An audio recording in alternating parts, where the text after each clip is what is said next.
Good morning बच्चों। देखिए बच्चों, पिछली क्लास में जो पेशी वॉइस के टॉपिक को मैंने शुरू किया था और ये बात बच्चों देखो कहां तक हो गई थी। सबसे पहले आपको मैंने बताया असर्टिव सेंटेंस, ठीक है।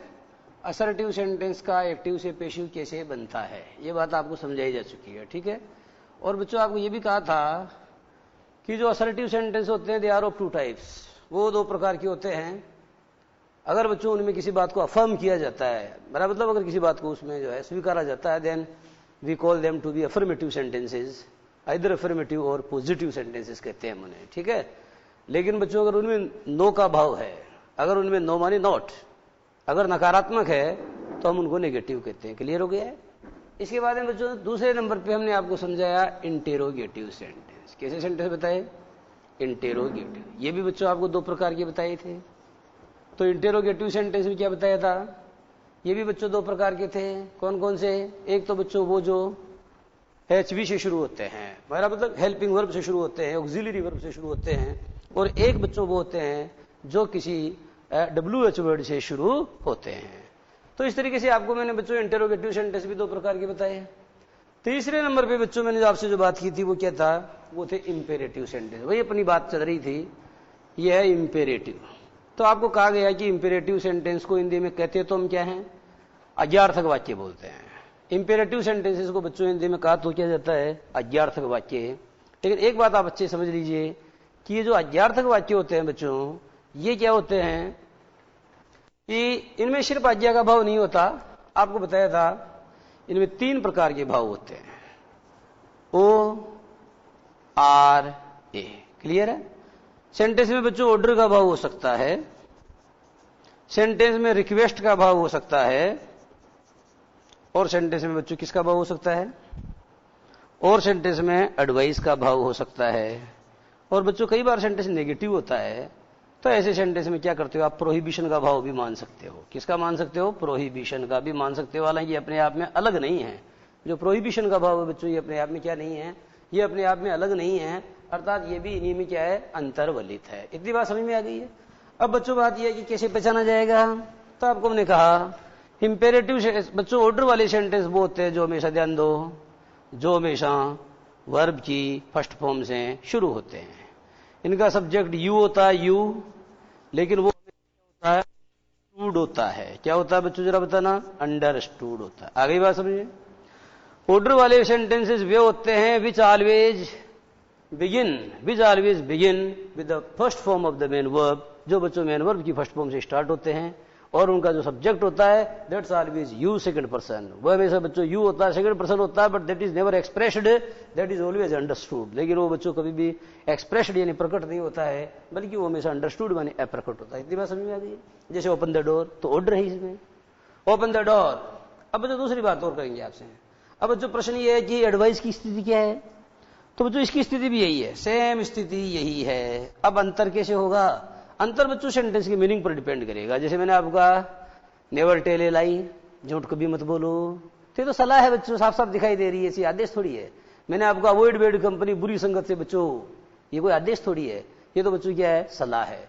तो वर्ब की फर्स्ट फॉर्म से शुरू होने वाला सेंटेंस तो ऑर्डर का भाव भी लेकर के हो सकता है, और वर्ब की फर्स्ट फॉर्म से शुरू होने वाला सेंटेंस तो एडवाइस का भाव लेकर के भी हो सकता है। अब बच्चों प्रश्न यह है कि हाउ टू आइडेंटिफाई, इस बात को कैसे पहचाना जाए कि उस सेंटेंस में कौन सा भाव अंतर्वलित है। मेरा मतलब यह है कि that sentence contains the idea of order और एडवाइस। मेरा मतलब यह है कि वो सेंटेंस जो है बच्चों उसमें ऑर्डर का भाव है, मेरा मतलब आदेश का भाव है, या एडवाइस माने सलाह का भाव है। अगर आपको इस बात का पता लगाना है तो क्या करना पड़ेगा? You will have to go through the sentence. आपको सेंटेंस को पढ़ना होगा, you will have to understand its sense, तुम्हें इसके सेंस यानी इसकी मीनिंग को समझना होगा, तब जाकर के बात क्लियर होगी। लेकिन बच्चों रिक्वेस्ट में बड़ा आसान है। रिक्वेस्ट में कुछ नहीं है, अगर कोई भी वाक्य है तो बच्चों उसके पहले आप देख लो प्लीज जरूर मिल जाएगा आपको। क्या मिल जाएगा? और प्लीज नहीं मिलेगा तो काइंडली मिल जाएगा। अगर बच्चों प्लीज और काइंडली दोनों एडवर्ब्स हैं, what are these? Both are adverbs, ये दोनों एडवर्ब्स हैं। और बच्चों अगर किसी भी सेंटेंस की शुरू में कई बार पीछे रह जाता है, हेल्प मी प्लीज, आपने प्लीज का प्रयोग लास्ट में भी कर दिया है, तो आप जानते हैं कि जो एडवर्ब्स होते हैं बच्चों दे आर मोबाइल एलिमेंट्स, अर्थात वो मोबाइल एलिमेंट्स होते हैं, they can be used eight the beginning और इन द मिडिल और at the end of the sentence. वाक्य के शुरू में भी इनका प्रयोग हो सकता है, वाक्य के बीच में भी इनका प्रयोग हो सकता है और वाक्यांत में भी इनका प्रयोग हो सकता है। इसका मतलब बच्चों ये मोबाइल एलिमेंट हैं और अपने स्वयं के डिस्क्रेशन या अपने स्वयं के विवेक का प्रयोग करते हुए हमको ये डिसाइड करना पड़ता है कि एडवर्बियल का प्रयोग कौन सी जगह करना। एनीहाउ, ऐसा कोई सेंटेंस जिसमें प्लीज या काइंडली का प्रयोग हुआ है either at the beginning of the sentence और in the middle of the sentence और at the last of the sentence, it doesn't matter, इससे कोई फर्क नहीं पड़ता है। अगर बच्चों किसी सेंटेंस में प्लीज या काइंडली का प्रयोग हुआ है तो that sentence shall be an imperative one containing the idea of request. तो बच्चों वह सेंटेंस क्या होगा, वह निश्चित रूप से इंपेरेटिव सेंटेंस होगा और उसके अंदर जो आइडिया होगा वो कौन सा होगा, रिक्वेस्ट वाला। अब बात आती है प्रोहिबिशन की। तो बच्चों प्रोहिबिशन में क्या होता है, जब आप किसी को नकारात्मक आदेश देते हैं, don't enter my office without my permission, मेरे दफ्तर में मेरी अनुमति के बगैर नहीं घुसना है, ये क्या बच्चों, this is a negative command, ये एक नकारात्मक आदेश है। तो नकारात्मक आदेश कोई प्रोहिबिशन कहा जाता है। इन द सेम वे अगर आप किसी को नकारात्मक सलाह देते हैं, जैसे मैंने आपको बोला डोंट वेस्ट योर टाइम, अपना समय बर्बाद मत करो, ये आदेश नहीं है, ये सलाह है, लेकिन कैसी सलाह है, ये नकारात्मक सलाह। तो ध्यान दो बच्चों, निगेटिव कमांड या निगेटिव रिक्वेस्ट या निगेटिव एडवाइस जो निगेटिव होते हैं उनमें प्रोहिबिशन का भाव होता है। और ऐसे सेंटेंस को पहचानने का एक ही तरीका है, ऐसा सेंटेंस बच्चों डोंट से शुरू होता है और चाहे कर्ता एक वचन हो या बहुवचन हो, इससे फर्क नहीं पड़ता है, क्योंकि कर्ता तो उसमें होता ही नहीं है। तो जब होता ही नहीं है तो कर्ता यू होता है, और जब यू होता है तो यू हमेशा प्लूरल माने बहुवचन होता है, इसलिए डजंट का प्रयोग नहीं होता, किसका होता है, डोंट का। कुछ सेंटेंस ऐसे भी देखने को मिलते हैं जो डस से शुरू होते हैं, जैसे डजंट मैटर। डजंट मैटर का मतलब बच्चों में ये कहना चाहता हूं, इट डजंट मैटर, तो इट वो अंडरस्टूड है, इसलिए हमने डू का प्रयोग नहीं करके डज का किया है। लेकिन जब मैं आपको कहता हूं कि डोंट मेक ए नॉइज, तो मैं ये कहना चाहता हूं you don't make a noise. और यू बच्चों आपको क्या माना जाएगा, आप इस बात को जानते हो, यू तो हमेशा प्लूरल माना जाता है, इसलिए यू के साथ में डजंट का प्रयोग नहीं करके किसका प्रयोग करना चाहिए, डोंट का करना चाहिए। ऐसे सेंटेंस बच्चों डोंट से शुरू होते हैं, कभी कभी ऐसे सेंटेंस नेवर से भी शुरू होते हैं। यहां आकर के बच्चों अपनी बात समाप्त हुई थी। अब मैं बच्चों अपनी बात को कंटिन्यू करता हूं। आगे जरा एक सेंटेंस है, बात को आगे बढ़ाएंगे हम, देखेंगे आप। एक सेंटेंस दे रहा हूं, जैसे आपको मैंने कहा था, एक डोंट का ले लो और एक रिक्वेस्ट का ले लो। जैसे बच्चों मैंने आपको कहा never tell a lie. Never tell a lie का मतलब है कभी भी झूठ मत बोलो। अब इस सेंटेंस का आपको क्या बनाना है, पेशी बोझ बनाना है। तो बच्चों आप ये तो पक्का मान के चलो कि वर्ब की थर्ड फॉर्म का प्रयोग तो करना ही पड़ेगा, और अगर वर्ब की थर्ड फॉर्म का प्रयोग नहीं करोगे तो सेंटेंस पेशी बोझ बनेगा नहीं। तो इसके दो तीन तरीके आपको समझाता हूं, और जो तरीका कौन सा सही है वो भी मैं आपको बताता हूं। पहली बात है बच्चों, एक तरीका तो इसमें यह है कि नेवर टेल ए लाई यानी झूठ मत बोलो। नेवर टेल ए लाई यानी झूठ मत बोलो, कभी झूठ मत बोलो। तो एक तरीका तो सीधा सा ये है कि आपको कुछ नहीं करना, यूं करो, यू आर एडवाइज्ड। ध्यान दो बच्चों, यहां सी का प्रयोग नहीं होगा, एस का होगा, यू आर एडवाइज्ड। अब बच्चों आप क्या करोगे, ये जो है ना नेवर, तो यहां से टू का प्रयोग करोगे, टू टेल ए लाई, तो यहां पर क्या करोगे बच्चों, नेवर टू का प्रयोग करो। बच्चे क्या करते हैं, ध्यान दो, नेवर टू, बच्चे कर देते हैं टू नेवर, ये गलत होता है हमेशा। इस टू का प्रयोग बच्चों वर्ब से पहले होता है, तो never to tell a lie. आपको सलाह दी जाती है कि आप कभी झूठ नहीं बोले। ध्यान दो बच्चों, you are advise never to tell a lie, आपको ये मशवरा दिया जाता है कि आप कभी भी झूठ न बोले। You are advise never to tell a lie, तो बच्चों ऊपर वाला सही है, नीचे वाला गलत है। और देखो उसको और कैसे कर सकते हैं, नेवर को हटा सकते हो, you are prohibited, you are prohibited, ठीक है, you are prohibited to, you are prohibited to tell a lie. अब बच्चों आप ये कहोगे सर वो नेवर कहां गया, ध्यान दो बच्चों, नेवर का भाव इसी में आ गया, ये टी भी डबल हो जाएगा, ठीक है, लास्ट में टी डबल हो जाएगा। अब बच्चों आप जरा देखो कि you are prohibited to tell a lie, अर्थात आपको झूठ बोलना मना है, आपको झूठ बोलना मना है। अब बच्चों इस सेंटेंस का इसका मीनिंग मैच इसलिए नहीं कर रहा क्योंकि ऊपर वाले सेंटेंस में तो एडवाइस का भाव था, ठीक है। अब जैसे आप कहोगे सर आपने तो बोला था नेगेटिव एडवाइस आ जाए तो वो भी प्रोहिबिशन ही होता है। हाँ बच्चों, ऐसा मैंने बोला जरूर था कि नेगेटिव एडवाइस आ जाए तो वो प्रोहिबिशन होता है, लेकिन जो शुद्ध प्रोहिबिशन है बच्चों वो होता है नेगेटिव कमांड। क्या होता है, नकारात्मक आदेश, फला काम नहीं करना है, सख्त मना है, ठीक है। Don't smoke here, don't smoke here का मतलब है इसका मतलब you are prohibited to smoke यार, आप जो है यहाँ धूम्रपान नहीं कर सकते हैं, धूम्रपान करने यहाँ सख्त मना है। तो कहने का मेरा मतलब यह है बच्चों कि ऊपर वाला सही है, नीचे वाला सही के आसपास है, सही के आसपास है, लेकिन इसको पूरी तरह सही नहीं ठहरा सकता हूं मैं। अब बच्चों इसमें एक तरीका और है जो सबसे ज्यादा शुद्ध है, वो कौन सा है बच्चों, इसमें सलाह का भाव है, और जिन वाक्यों में सलाह का भाव होता है उनमें शुड मॉडल का प्रयोग करना चाहिए, और जब पेशी को बनाओगे तो शुड को शुड भी में बदलना चाहिए। कैसे, सब्जेक्ट लो, सबसे पहले ये ले लिया साहब सब्जेक्ट, मॉडल लगाओ शुड, यू शुड, ठीक है, ओ सॉरी यू शुड, ये तो एक्टिव बन जाएगा, अपने को पेशी बनाना है ना। तो बच्चों इसमें ऑब्जेक्ट छांटो, बताओ ऑब्जेक्ट कौन है, तो ए लाई, ये इसमें ऑब्जेक्ट है, वर्ब के बाद आ रहा है, तो क्या करोगे ए लाई, कोई समस्या यहां तक, ए लाई। अब लगाओ शुड, अब शुड को शुड में बदलोगे, लेकिन नेवर बीच में आ जाएगा क्योंकि तीसरे नंबर पे नोट आता है, तो बच्चों इसको नोट ही मानो क्योंकि इसमें नोट छिपा हुआ है। ए लाई शुड नेवर, अब लगाओ be told, A lie should never be told, ये भी सही है। अब बच्चों प्रश्न ये है कि कौन सा सबसे ज्यादा सही है, तो बच्चों मैंने आपको कहा ये बीच वाला सही नहीं है, सही के आसपास है, और बच्चों पहले वाला बिल्कुल सही है और आखिरी वाला बिल्कुल सही है, लेकिन फिर भी प्राथमिकता बच्चों इस अंतिम वाले को दी जानी चाहिए। परीक्षा की दृष्टि से ये ज्यादा इंपॉर्टेंट है, ज्यादा, ठीक है, ये ज्यादा इंपॉर्टेंट है, ये कम इंपॉर्टेंट है, ये कम है और ये ज्यादा है। इतनी बात अगर आपकी समझ में आ गई है तो बहुत अच्छी बात है। ध्यान दो बच्चों, यदि सेंटेंस में सलाह का भाव है तो ऐसे वाक्यों को इनडायरेक्ट, सॉरी ऐसे वाक्यों का पेशीबुझ बनाते समय आपको शुड मॉडल का प्रयोग करना चाहिए। और आप इस बात को अच्छे से जानते हैं कि जब भी आप किसी ऐसे वाक्य का पेशीबुझ बनाते हैं जिसमें किसी एचवी का प्रयोग हुआ है, मेरा मतलब एचवी का नहीं बल्कि किसी मॉडल का प्रयोग हुआ है, तो बच्चों आप क्या करोगे, उस मॉडल के आगे क्या लगा दोगे, बी लगा दोगे। जैसे इन्फिनिटिव का प्रयोग होता है टू प्लस वर्ब की फर्स्ट फॉर्म, तो टू बी प्लस वर्ब की थर्ड फॉर्म कर देते हैं, वो चीज आगे समझाऊंगा मैं आपको, पर जितनी मैं समझा रहा हूं उतनी आप समझें। तो बच्चों सलाह वाली बात आपको समझ में आ गई होगी और आशा है कि आपने चीज उतार भी ली होगी। तो इस तरीके से बच्चों आपने क्या देखा, इंपेरेटिव सेंटेंस की जो बात है वो लगभग क्या हो जाती है, आपकी खत्म सी हो जाती है। इंपेरेटिव सेंटेंस की जो बात है बच्चों ये लगभग क्या हो जाती है, खत्म सी हो जाती है। उतार लो आप इसे।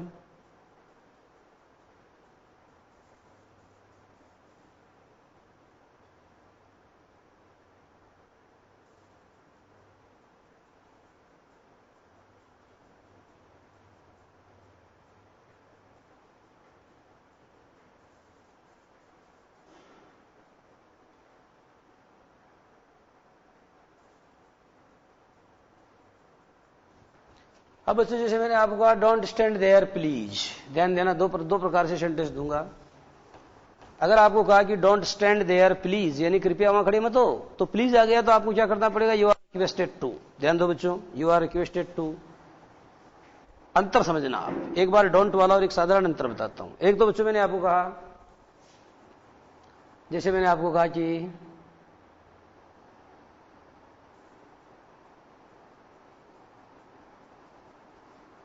डोंट स्टैंड देयर प्लीज, तो बच्चों प्लीज तो लास्ट में भी आ सकता है।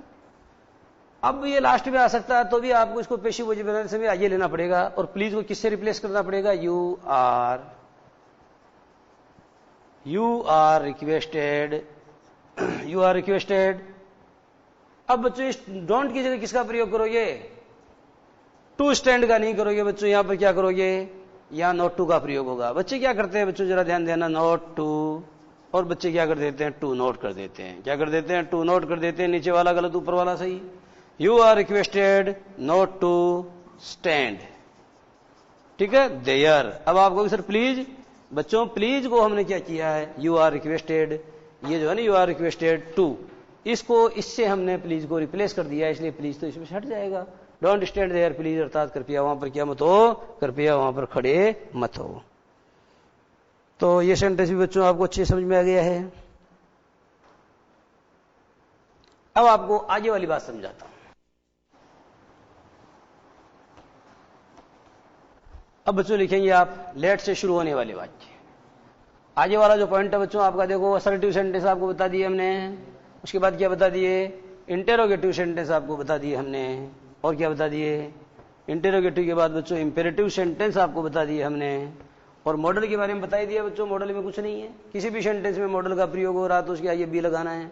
बी लगा करके वर्ब की थर्ड फॉर्म बनानी है, तो इस तरीके से बच्चों क्या हो जाएगा, आपका पेशी वही बन जाएगा। अब जो आगे वाला टॉपिक है बच्चों वो कौन सा है, लेट से शुरू होने वाले वाक्य। तो बच्चों जरा देखना, ये बता रहा हूं आपको मैं, लेट से शुरू होने वाले वाक्य, लेट से शुरू होने वाले वाक्य।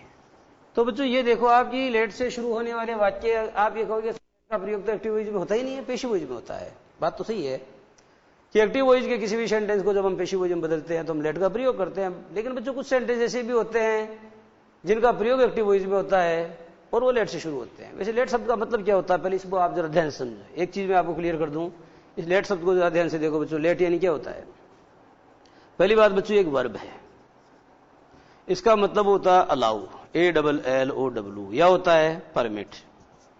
आ गई समझ में, यानी समझ गए होंगे, हिंदी अनुवाद करूं तो अनुमति देना, इसका मतलब होता है बच्चों अनुमति देना। बोलो यहां तक की बात समझ में आ गई है। अब लेट अगर बच्चों वर्ब है तो इसकी वर्ब की फिर फर्स्ट फॉर्म क्या है, ये फर्स्ट फॉर्म है। इसकी सेकंड फॉर्म क्या है जरा बताओ, इसकी सेकंड फॉर्म भी बच्चों लेट ही है। ओके, इसकी थर्ड फॉर्म क्या है, इसकी थर्ड फॉर्म भी क्या है, लेट ही है। आ गई समझ में, लेट एक वर्ब है जिसकी first form, second form, third form तीनों लेट लेट लेट ही होती है। लेट का मतलब होता है अलाउ या परमिट, यानी अनुमति देना। क्लियर है।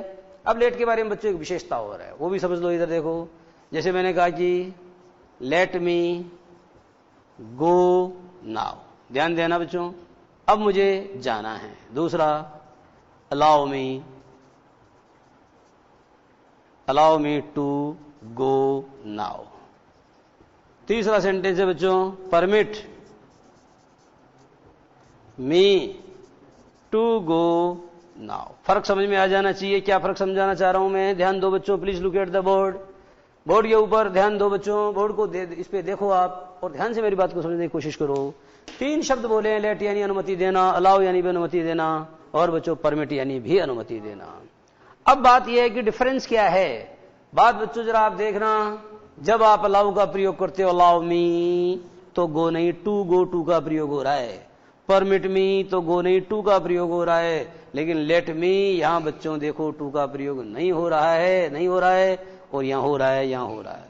निष्कर्ष क्या निकला, निष्कर्ष बच्चों ये निकला कि लेट एक ऐसी वर्ब है कि जब भी इसका प्रयोग वाक्य में होता है तो इसके बाद, ध्यान दो, लेट के बाद बच्चों जो वर्ब आती है उसके पहले टू का प्रयोग कभी नहीं होता है। ग्रामर की भाषा में कहूं तो यह कह सकता हूं कि लेट के बाद जो वर्ब आती है बच्चों, वो बेयर इन्फिनेटिव होती है। कैसी होती है, BI माने होता है बेयर इन्फिनेटिव, यानी लेट के बाद बच्चों जिस वर्ब का प्रयोग किया जाता है वह हमेशा कौन सी होती है, वह बेयर इन्फिनेटिव होती है। तो बच्चों इस क्रम में अपनी बात जारी रहेगी, परंतु इससे पहले हम लेंगे 2 मिनट का ब्रेक।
तो देखो बच्चों, लेट के बारे में आपको बताया कि लेट माने होता है अनुमति देना।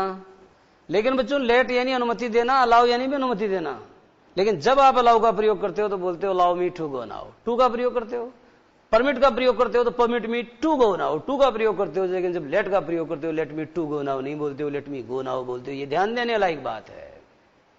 इसके ऊपर बच्चों बहुत ज्यादा सब लगभग जो जितनी भी प्रतियोगी परीक्षाएं हैं उनमें ज्यादातर इनके इसके ऊपर सवाल बनता है। तो ये चीज आपको पता होनी चाहिए कि लेट एक वर्ब है जिसका प्रयोग जो है अनुमति देने के अर्थ में किया जाता है।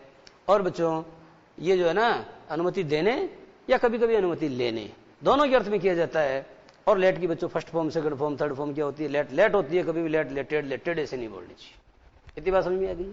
अगर इतनी बात समझ में आ गई है तो बच्चों अब इसका एक्टिव से पेशिव बनाने वाली जो प्रक्रिया है ना उसको समझाने में आपको कोई परेशानी नहीं आएगी। मुझे जरा देखना, एक सेंटेंस दे रहा हूं, लेट मी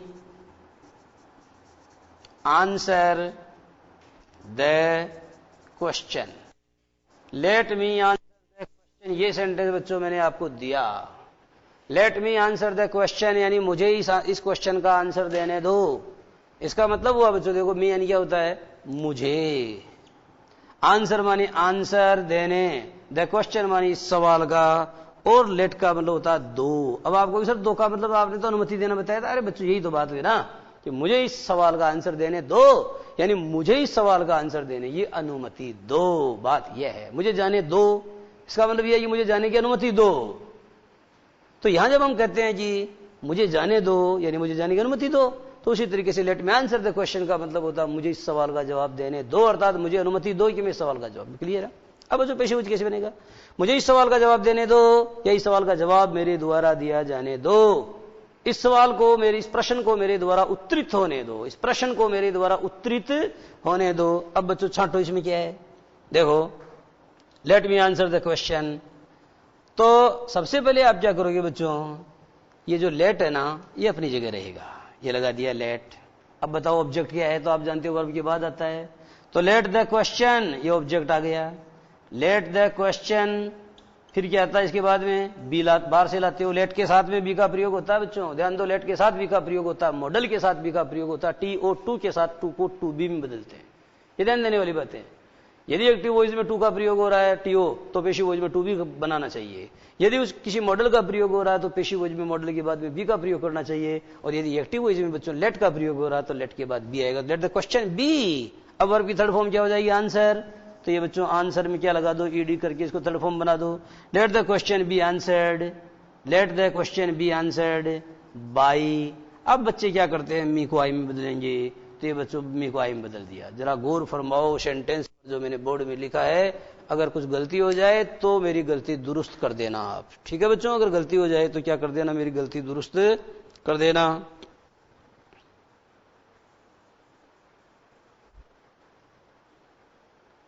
देखो सेंटेंस बोला बच्चों हमने कि let me answer the question और let the question be answered by I. मैंने कहा कि मुझे सवाल का जवाब देने दो, और पेशी वॉइस मैंने कहा कि let the question be answered by me, यानी प्रश्न को मेरे द्वारा उत्तरित होने दो। गलती तो कहीं नहीं है। पर बच्चों मुझे एक बात बताओ, गलती तो कहीं नहीं है, पर आपने लेट के बाद में मी का प्रयोग क्यों किया था? यह भी एक गौर करने वाली बात है। इस पे भी, इसको भी जरा हमको समझने की आवश्यकता है। देखो बच्चों, जब मैं आपको कहता हूं, ध्यान देना,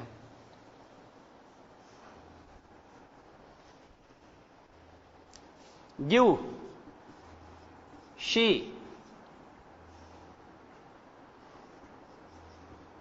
दिस पेन, बोलो बच्चों वाक्य शुद्ध करो। गिव शी दिस पेन यानी उसको ये पेन दो। तो बच्चों प्रोनाउन का नियम ये कहता है कि गिव एक वर्ब है, और आपको कहा गया है कि वर्ब के बाद बच्चों अगर पर्सनल प्रोनाउन आता है तो सब्जेक्टिव फॉर्म में नहीं ऑब्जेक्टिव में आता है। तो बोलो क्या करोगे? गिव शी नहीं, गिव हर दिस पेन। उसी तरीके से बच्चों लेट आई गो नाउ। अब बोलो, तो आप जानते हो बच्चों लेट भी तो एक वर्ब है, और इसके ठीक बाद में जो आई आ रहा है वो क्या है? पर्सनल प्रोनाउन है। तो काट के ऑब्जेक्टिव फॉर्म बनाओ, लेट मी गो नाउ। इसीलिए बच्चों लेट के बाद में मी का प्रयोग हुआ। कोई बात यहां तक कोई समस्या? Late me answer the question, यह तो कोई समस्या नहीं है कि let me answer the question, तो मी क्यों आया? कारण बता दिया। अब बच्चों बात यह है कि let the question be answered by I, क्योंकि बच्चों मी को आप क्या करते हो? जो एक्टिव वॉइस में मी होता है उसको पेशिव वॉइस में किसी में बदलते हो? आई में बदलते हो। ये नियम मैंने ही तो समझाया है, इसलिए फिर बताओ आई में कोई गलती है क्या? नहीं है। लेकिन बच्चों आपको एक नियम दूसरा भी समझाया है कि यहां तो मी क्यों आया है? क्योंकि लेट के बाद आ रहा था, और यहां बच्चों बाई क्या है? एक प्रीपोजिशन है। आपको यह भी बताया हुआ है कि प्रीपोजिशन के ठीक बाद आएगा तो सब्जेक्टिव फॉर्म नहीं बल्कि ऑब्जेक्टिव फॉर्म ही आएगी। अब जाकर के वाक्य शुद्ध हुआ है। मैं ये समझाना चाहता हूं कि एक्टिव वॉइस में यदि लेट के बाद किसी पर्सनल प्रोनाउन का प्रयोग होगा तो ऑब्जेक्टिव फॉर्म में होगा, but while changing the particular sentence into passive voice, परंतु उस वाक्य को जब आप वाक्य विशेष को जब पैसिव वॉइस में बदलेंगे तो मी का आई नहीं होगा। क्यों नहीं होगा? क्योंकि उस मी का प्रयोग आपने प्रीपोजिशन के बाद किया है और ये अंग्रेजी का स्थापित नियम है कि personal pronoun is used just after the verb. अगर किसी पर्सनल प्रोनाउन का प्रयोग किसी वर्ब के बाद हुआ तो that shall be in its objective form in the same way. ठीक उसी प्रकार से personal pronoun is used just after the preposition. अगर किसी पर्सनल प्रोनाउन का प्रयोग प्रीपोजिशन के ठीक बाद किया गया है then also it shall be in its objective form. तब भी बच्चों ये किस में होगा? अपनी ऑब्जेक्टिव फॉर्म में होगा। तो मैं आशा करता हूं कि इस सेंटेंस के माध्यम से आपको मेरी बात समझ में आ गई होगी। अगर नहीं आई तो बच्चों मैं आपको एक एग्जांपल और देता हूं। I can site one more example, फिर आपकी मेरी बात पूरी समझ में आ जाएगी। इस बार जवाब आप लोगों को ही देना है। जैसे मैंने आपको बोल दिया कि लेट मी गो नाउ, और का इसका पेशी वॉइस बनाओ। ध्यान देना, लेट मी गो नाउ। अब आपसे कहा गया इसका पेशी वॉइस बनाओ, तो बनाएंगे पेशी वॉइस तो, लेकिन मुझे ये बताओ बच्चों इसमें वर्ब क्या है? तो आप जानते हो ये वर्ब है और ये भी एक वर्ब है, ठीक है। लेकिन ये कौन सी वर्ब है? इसके आगे टू आ रहा है या नहीं आ रहा है, लेकिन ये इन्फिनेटिव है, ठीक है। ये ऑब्जेक्ट है, ऐसा कैसा? बाई मी, तो बाई ऐसे हो जाएगा। अब बच्चों मुझे ये बताओ कि इसमें ऑब्जेक्ट को सब्जेक्ट बना, ऑब्जेक्ट इसमें है कहां? चूंकि इसमें ऑब्जेक्ट नहीं है यानी गो इसमें कैसी वर्ब है? इंट्रांजिटिव। कैसी वर्ब है बच्चों? गो इसमें इंट्रांजिटिव वर्ब है और सेंटेंस में क्या नहीं है? ऑब्जेक्ट नहीं है। इसलिए इस सेंटेंस का पेशी वॉइस बनाना तो क्या नहीं हो पाएगा? मुमकिन नहीं हो पाएगा। लेकिन आगे वाला एक सेंटेंस देता हूं तो आप बना देंगे उसको आराम से। जैसे मैंने आपको कहा कि लेटर पर, जैसे बोला लेट हर डू इट। अगर वो ऐसा करती है तो उसे करने दो, अगर ऐसा करती है तो उसको करने दो। अब आपसे कहा गया साहब इसका पेशी वॉइस बनाओ, तो बताओ आप क्या करोगे? आपको बच्चों सीधा तरीका पता है। सबसे पहले किसका प्रयोग करोगे? जरा देखो, पहले मैं स्ट्रक्चर बताता हूं। सबसे पहले बच्चों लेट का प्रयोग करोगे, करो। उसके बाद किसका प्रयोग करोगे? ऑब्जेक्ट का प्रयोग होगा। उसके बाद क्या हो जाएगा? बी आ जाएगा। उसके बाद क्या आ जाएगी? वर्ब की फॉर्म। उसके बाद क्या आ जाएगा? By.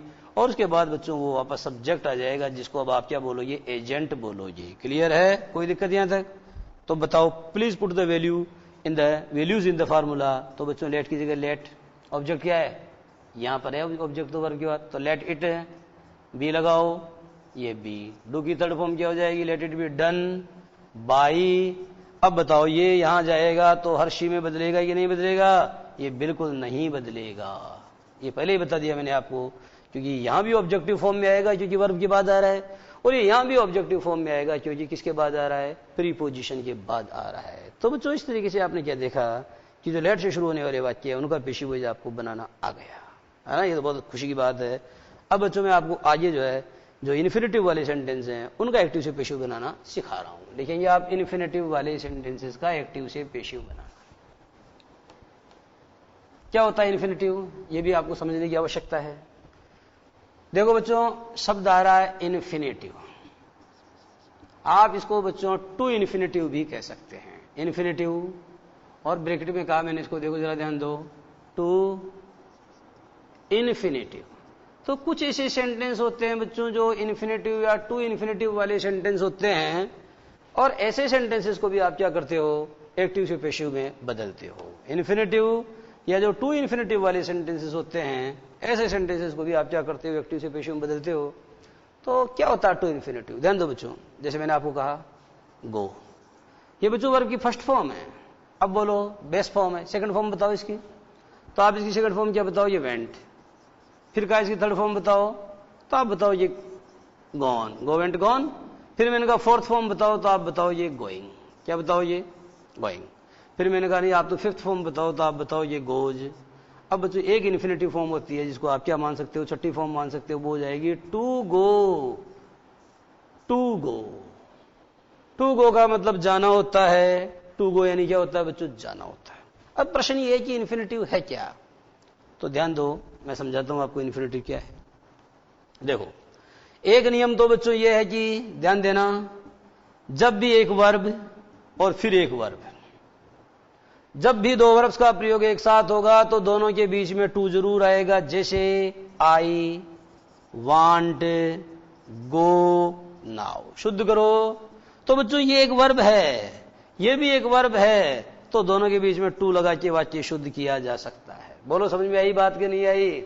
Whenever two verbs are used simultaneously in a sentence, जब भी किसी वाक्य में दो क्रियाओं का प्रयोग एक साथ किया जाता है तो उन दोनों क्रियाओं के मध्य टू प्रीपोजिशन का प्रयोग करना अपेक्षित होता है। तो मैं आशा करता हूं बच्चों की ये बात आपकी समझ में आ गई होगी। इन्फिनेटिव का पहला नियम लिख लो, यदि दो क्रियाओं का प्रयोग किसी वाक्य में एक साथ हुआ है तो उन दोनों के मध्य टू प्रीपोजिशन का प्रयोग होगा। ऐसे में बच्चों पहले वाली वर्ब तो इन्फिनेटिव नहीं होगी, लेकिन दूसरी वाली, देखो ये तो वांटर, ये क्या टू गो गई ना।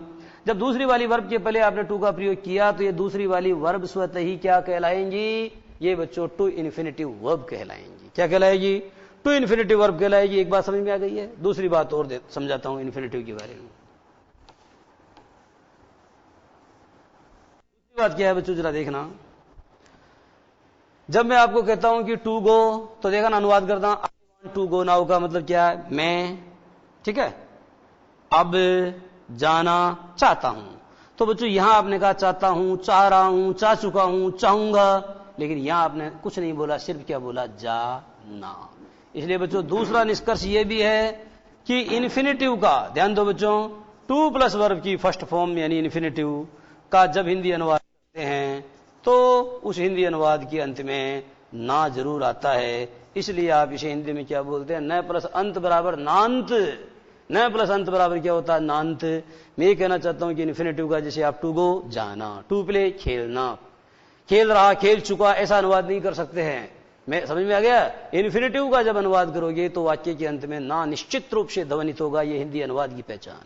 और आगे देखो, ये बात बच्चों अगर आपकी समझ में आ गई है तो आप एक बात और समझो।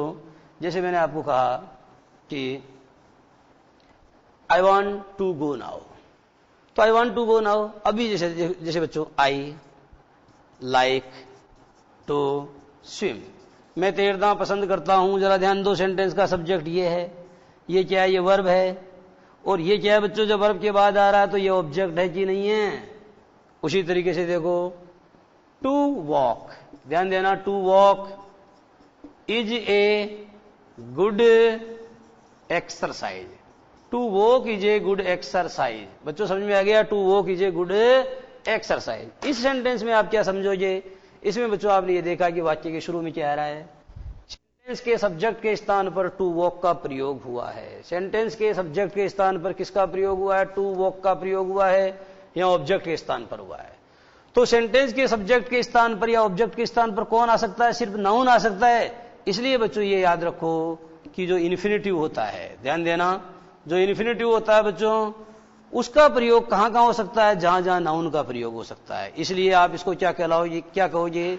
नाउन इक्विवेलेंट कहते हो। ठीक है, ये जो इन्फिनेटिव होता है बच्चों, इसका प्रयोग कहां कहां हो सकता है? इसका प्रयोग वहां वहां हो सकता है जहां जहां नाउन का प्रयोग हो सकता है। That's why an infinitive is called, that's why an infinitive is called a noun equivalent. इसलिए एक इन्फिनेटिव को क्या कह के पुकारा जाता है?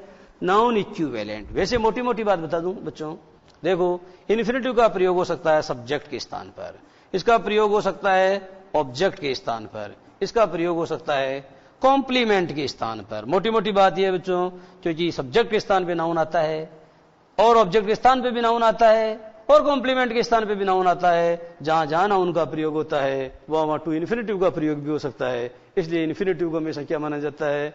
इसलिए बच्चों इसको नाउन इक्विवेलेंट माना जाता है। दूसरी एक बात और, जब बच्चों मैं आपको कहता हूं कि टहलना एक अच्छा व्यायाम है, तो बच्चों टहलना एक अच्छा व्यायाम है, तो बताओ टू वॉक।